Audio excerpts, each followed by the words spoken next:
Okay, let's unpack this. Welcome to the deep dive. We're tackling a topic today that's incredibly relevant to you, especially as an advanced English learner, right there at the C1 level.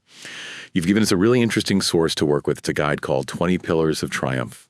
And it's not just about success in, general terms. These are core ideas, but distilled and applied specifically to mastering something challenging, like reaching that next level of English. So our mission here is to sift through these pillars, find the most potent insights, the real nuggets, and see how they can genuinely change your approach to achieving, effortless command of English, and frankly, whatever other ambitious goals you might have. We're going to pull out the practical tips, the clever tricks, and look at how real people, actual people around the world, have used these very ideas. Yeah, and what I find really fascinating about this source is how it frames success. It's not just an outcome, is it? It's presented as a process, really, built on these fundamental principles.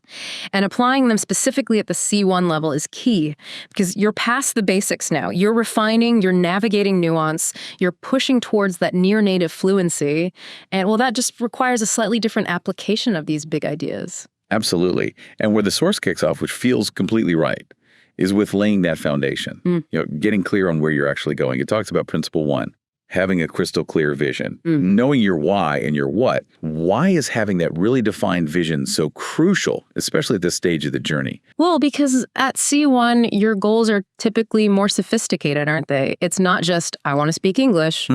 You might be aiming for a specific score on a high-stakes exams. Think IELTS, TOEFL, Cambridge, C1 Advanced. Or maybe you need to lead international meetings, write academic papers, or just fully integrate into a workplace where English is the main language. A vague goal, like get better, it just won't sustain the specific targeted effort that you need now. Right. It's moved beyond improve. Now it's something like confidently negotiate a contract entirely in English, or maybe read James Joyce without needing a dictionary every other page. And your why gets sharper too, doesn't it? Maybe it's career advancement, getting into that specific grad program, or deeply connecting with a global community around something you're passionate about. The source calls this goal granularity. I like that term. Precisely. So instead of just improve grammar, it becomes something like master the use of conditional structures in formal writing this month. Much more concrete. And the source suggests making this vision tangible, maybe a vision board, or journaling about the specific feeling of achieving that goal. Like the story of Kenji, the software engineer in the source. His goal was initially just, speak English. Progress was slow until he vividly pictured himself standing there presenting his startup idea to investors in Silicon Valley. That powerful what and that really personal why suddenly gave his daily English practice incredible focus and urgency. Okay, so you've got that clear vision, but that vision needs a path, doesn't it? Which leads straight into principle 4, strategic planning. Chart your course, you have the destination, now you actually need the map to get there. Exactly. A goal without a plan is just a wish, right? For you at C1, this means breaking down those specific high-level goals into actual steps. Actionable steps with timelines. It's about curating your resources strategically. Not just any English content, but authentic materials that challenge you appropriately. Things like dense articles from the New York Times or academic journals, maybe sophisticated TED Talks that really make you think. And scheduling that deep work. You have to make time for it. The tips here are spot on. Using SMART goals for those smaller steps. Specific, measurable, achievable, relevant, and time-bound. Strategic resource curation, that's huge. What specific materials will help you with this particular weakness or goal? And a weekly review. The source says this is non-negotiable. Check your progress, see what worked, what didn't, and we'll adjust the map as you go. There's the example of Lars, a project manager. He needed C1 for leading multinational teams, and he literally treated his English learning like a project. Defined the scope business English, presentation skills, identified specific resources, set weekly sprint goals. He even used a Gantt chart, apparently. That methodical approach ensured steady, accountable progress towards his C1 target. It wasn't just wishful thinking, it was managed execution. Okay, so you've got the vision, you've got the map. What keeps you actually on the road, especially when the journey feels long? The source talks a lot about the engine consistency and practice. Principle 2 is right at the core, the power of consistent, deliberate practice. Yeah, this one's just non-negotiable, isn't it? Talent or, flashes of brilliance are great, but it's the consistent, focused effort that truly builds mastery. And at C1, practice means engaging with complexity daily, reading challenging articles, actively listening to diverse accents, deliberately trying to use those sophisticated structures you're learning. Not just casual exposure, then. It has to be deliberate engagement. The tips are pretty practical, like the Seinfeld strategy, putting an X on a calendar every day you practice, just building that unbroken chain. Simple, but effective. Micro-learning, recognizing that even, say, 15, 20 minutes of focused effort is valuable if it's consistent. You don't always need hours. And mixing it up with theme days like Modals Monday or Phrasal Verb Friday keeps it targeted, but also maybe a bit more engaging. Definitely. Think about Maria, the doctor mentioned in the source. Incredibly demanding schedule, needed to pass the OET exam. She couldn't just block out hours, but she committed. 30 minutes of OET practice every single morning and 30 minutes listening to medical podcasts on her commute. That daily, consistent habit fitted into her actual life. That was the engine that got her across the finish line. And to really fuel that engine, the source emphasizes Principle 6, the power of immersion. Even if it's simulated immersion, surrounding yourself with the language. Right. And this goes way beyond just listening to some music or watching a movie now and then. At C1, it's about creating an environment where English is kind of the default for complex thought and interaction. And the good news is you don't necessarily need to move to London or New York to do it. So how do you do that? The source suggests things like digital immersion, changing your phone language, your social media feeds, your computer OS to English, content consumption, making English the default for everything, news, entertainment, podcasts, audiobooks, watching shows maybe without subtitles eventually, or with English ones first, and crucially, thinking in English, actively trying to formulate your internal monologue, your thoughts in the language itself. Yeah, like Paulo, the architect. He couldn't study abroad, so he basically transformed his home into an English zone. He put labels on objects, listened exclusively to BBC Radio 4, watched British films, started a blog about architecture, but in English. This self-created immersion, it really deepened his fluency and his cultural intuition quite significantly. Okay, so consistency and immersion build the base. But then Principle 13 reminds us we have to step outside your linguistic comfort zone. Why is that variety and challenge so important after you've already reached a high level like C1? Isn't that the time to consolidate? Well, yes and no. Consolidation happens, but comfort zones are where progress really slows down, even stops. Stagnation happens there. At C1, it's actually quite easy to just stick to materials and topics you understand easily, conversations you feel safe in. Real growth, pushing towards C2 or true mastery, requires actively seeking out English that pushes your boundaries. Accents you struggle with, maybe different registers like highly formal academic English versus, say, rapid-fire informal slang, or specialized topics way outside your usual knowledge sphere. Right. So practical tips would include deliberately seeking out accent exposure, listening to, Scots, Irish, Australian, different U.S. regional accents, exploring different registers like reading a dense academic text 1 hour, then maybe trying to transcribe snippets of a reality TV show the next, just for the contrast. And engaging with specialized English in your own field, but maybe also exploring English in a field you know absolutely nothing about. Exactly. Take Khaled, the civil engineer in the source. He was technically very proficient, his grammar was good, but he really struggled with informal British banter among his colleagues. He just didn't get it. So he deliberately started watching British sitcoms and panel shows. He even asked his colleagues to explain jokes and cultural references he missed. It was uncomfortable for him at first, for sure, but it dramatically broadened his understanding of English way beyond just the technical stuff. Makes sense. Now, all this dedicated effort, the planning, the practice, the pushing boundaries, it's physically and mentally demanding, isn't it? Yeah. Which is why the source includes Principle 15. Mind and body balance fuel your brain. This might seem obvious, but honestly, it's so often neglected. Language learning, especially at these higher levels that require deep cognitive processing, it's taxing. Trying to do it when you're exhausted or poorly nourished or stressed out.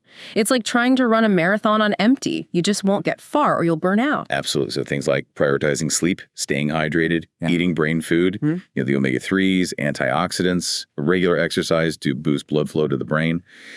And even mindfulness or meditation, things to improve focus and manage the inevitable anxiety. These aren't optional extras, are they? They're foundational for making sustained progress. Totally. Look at Raj preparing for his MBA. Initially, he cut back on sleep and exercise just to cram in more study hours, but he felt drained, stressed, and his retention, his ability to actually remember things, it plummeted. When he forced himself to prioritize his well-being again, sleep, exercise, breaks his focus, his efficiency, and his overall learning capacity improved significantly. It wasn't less study time in the end, it was better study time. Okay, so you're building this strong base. Vision, planning, consistent practice, immersion, looking after yourself. Great. But the journey, as we know, isn't linear. You're definitely going to hit bumps in the road. How do you navigate that? This seems to be where mindset and resilience really come into play. The source highlights Principle 5, cultivate a growth mindset. Yes, and this is so critical at C1 because plateaus feel really common then. Progress seems slower.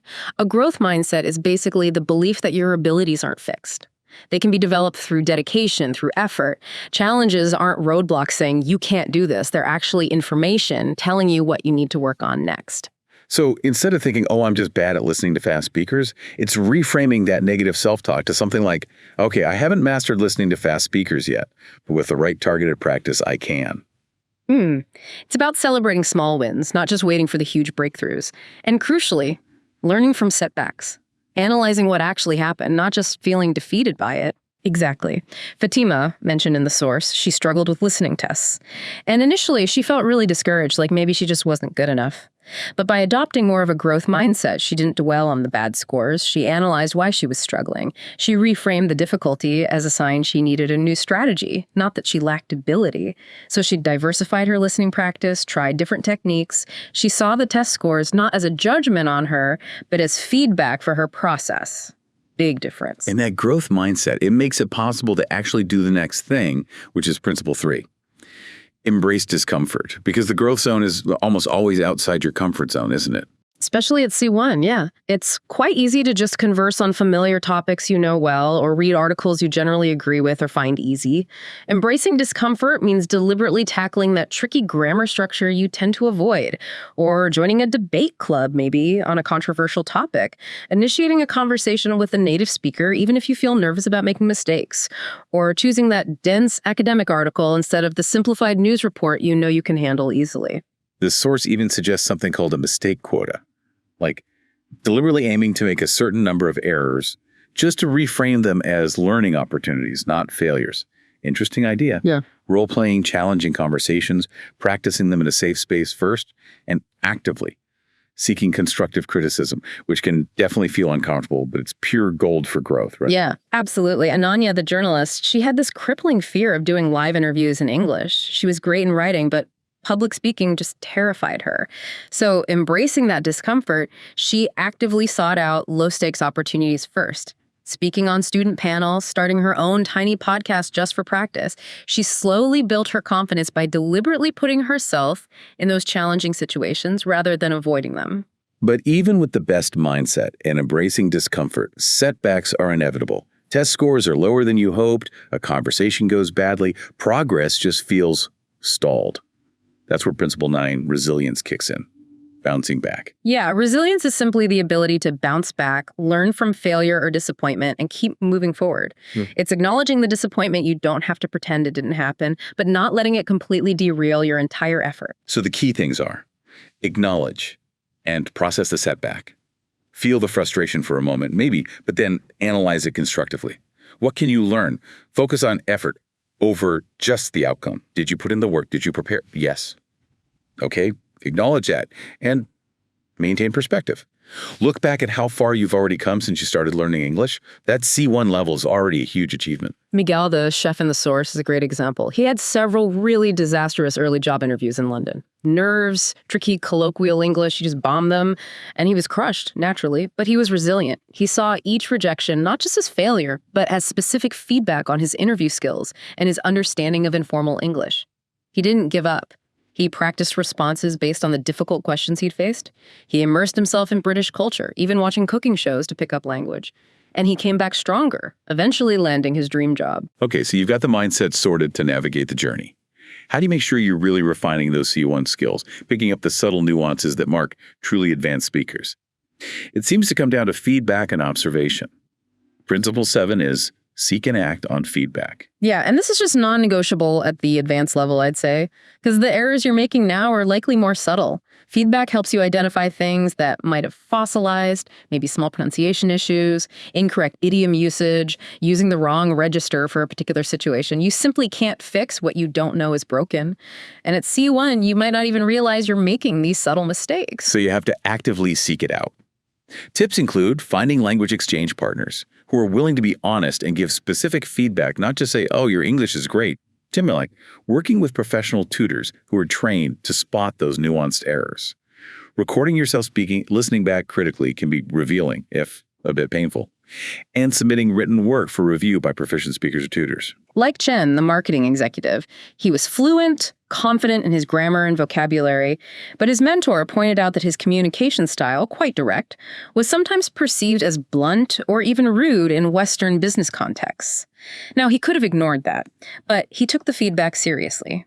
He studied cross-cultural communication, consciously adjusted his tone and phrasing. That willingness to seek and act on feedback was crucial for his international effectiveness. And closely related to feedback is Principle 10, the art of active listening and observation.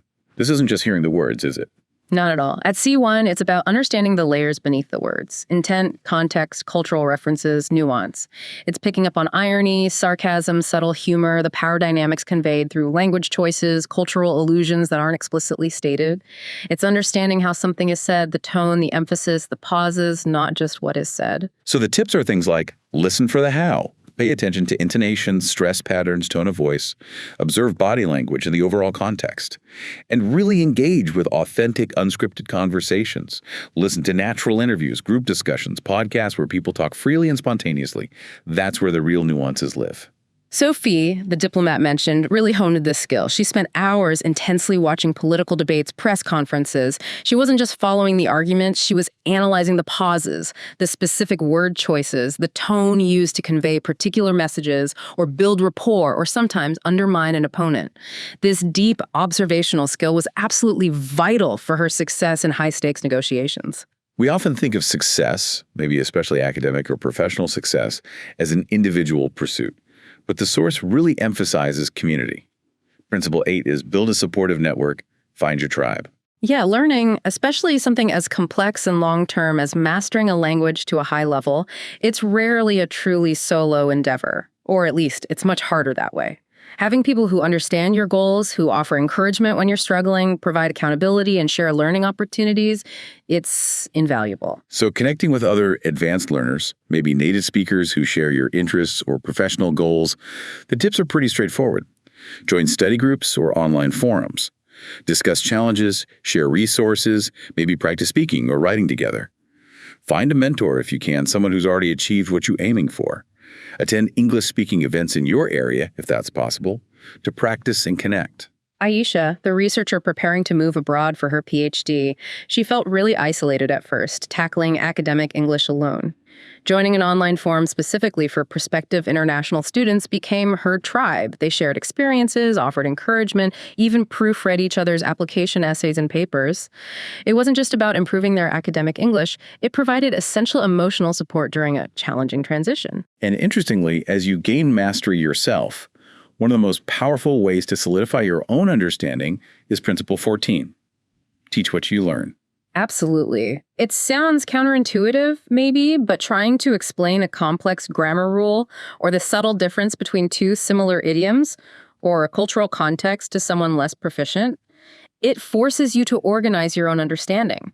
It shines a spotlight on any gaps in your own knowledge and pushes you to achieve much deeper clarity. You can't explain clearly what you don't understand deeply. So this could be quite formal, like offering to help lower-level learners, maybe volunteering, or starting a blog or a YouTube channel, sharing your language journey and explaining concepts. Or it could even be just using your internal monologue as a teaching exercise, like, how would I clearly explain this concept in my head? Isabel, the literature student in the source, she said she didn't truly grasp some of the complex literary theories until she started tutoring undergraduate students. Having to break down those abstract, dense concepts for others forced her to understand them on a much deeper, more fundamental level herself. Okay, looking towards the horizon now. Maintaining and building on C1 isn't a one-time thing. It requires embracing Principle 11. Embrace lifelong learning. Stay curious. Definitely. C1 isn't the finish line, is it? It's a very high level of fluency, but language is alive, it changes, and maintaining that level, let alone improving, requires ongoing engagement. It's really about remaining a perpetual student of the language and, importantly, the cultures it inhabits, keeping that curious mindset. So the tips here are things like follow English language. Trends, notice new slang, changes in usage, how the language is evolving online and elsewhere. Explore diverse genres and topics, keep reading widely, listening widely, pushing yourself into new areas to keep challenging your comprehension and vocabulary. And critically, never assume you know it all. Approach the language always with an open, inquisitive mind. There's always more to learn. The story of Dr. Evans is quite inspiring here. A retired professor who started learning Japanese in his 70s purely out of intellectual curiosity. His example of lifelong learning, just staying curious and engaged, was apparently incredibly inspiring to his own former students, showing that learning doesn't stop. And on that long journey, it's also crucial to remember Principle 18, adaptability and flexibility, because the path forward won't always be a straight line, will it? Not usually, no. Life happens. Your carefully crafted study plan might need adjustments. Maybe a resource you chose isn't actually working for you. Maybe your personal priorities change, or unexpected challenges crop up. Being too rigid in your approach will just lead to frustration when things inevitably change. So you need to be open to new methods if something isn't effective. Don't just keep banging your head against a wall. Reevaluate your goals. Periodically, do they still align with your evolving vision? Maybe your why has shifted slightly. And learn from what's not working. Don't just double down on a failing strategy. Analyze why it's not working and be willing to change your approach. Adapt. Irina, the scientist, is a good case study here. She had this meticulously planned English study schedule, all mapped out. Then, family commitments completely disrupted it. She simply couldn't stick to the original plan, but she adapted. She shifted to shorter, more intense study bursts whenever she could grab time. She utilized her commute time differently. She focused only on the most critical skills she needed right then. Her flexibility allowed her to keep making progress, albeit differently, despite the major disruption to her plans. And woven throughout this whole process, this long journey, the source constantly reminds us of Principle 17.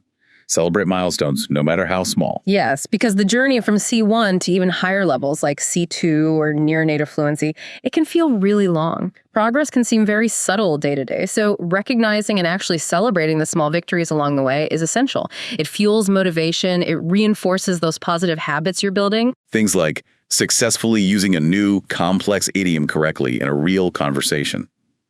Understanding a difficult lecture without needing subtitles. Writing a particularly nuanced paragraph in an essay, even just getting through a complex phone call in English without feeling totally lost. These are huge wins at this level. The advice is, set micro goals and give yourself small rewards. Keep a success journal to track progress. Share your wins with your supportive network, your tribe. Marco, who was building an English travel blog, he would apparently reward himself with a special coffee or something small like that after he published a particularly challenging blog post he was part of, or after successfully navigating a complex booking process over the phone entirely in English. These small, regular celebrations kept him energized and focused on the positive steps forward. So, okay, pulling all of this together now, we've done this deep dive into the 20 pillars of triumph. What does it all really mean for you listening right now? Well, I think it shows pretty clearly that reaching the highest levels of English proficiency, just like achieving success in any really ambitious pursuit, it isn't some kind of magic. It's not just about talent. It's built on these foundational principles. Having that clear direction, maintaining consistent, deliberate practice, cultivating the right mindset to navigate the inevitable challenges, actively seeking feedback to constantly refine your skills, leaning on and contributing to a community, and embracing the whole thing as a journey of continuous learning and adaptation. Exactly. Principles like having a clear vision, consistent practice, resilience, seeking feedback. These aren't just abstract concepts floating around, they're actionable strategies. And they're illustrated by the stories of real people from the source Kenji, Maria, Ananya, Chen, Miguel, and others. Your C1 journey is already a huge testament to your dedication. Applying these pillars isn't just about, say, getting a higher test score or landing a specific job, though it can help with that. It's about equipping yourself with a powerful framework for growth that actually extends far beyond just the English language. Yeah, it's really about unlocking a much broader world of opportunities, isn't it? Accessing diverse perspectives through language, connecting more deeply with people, and ultimately realizing your full potential in ways that might even surprise you. And here's where it gets really interesting, perhaps, a final thought to leave you with. If mastering these principles, vision, consistency, resilience, learning from feedback, adaptability, if that can lead to tangible success in complex, goal-oriented areas like language mastery or career advancement, what unforeseen paths, what unexpected possibilities might they open up for you simply by fundamentally changing how you approach challenges, learning, and your own personal growth in general? This has been The Deep Dive. We really hope this exploration provides a powerful framework, plenty for you to reflect on, and most importantly, apply to your own unique journey ahead.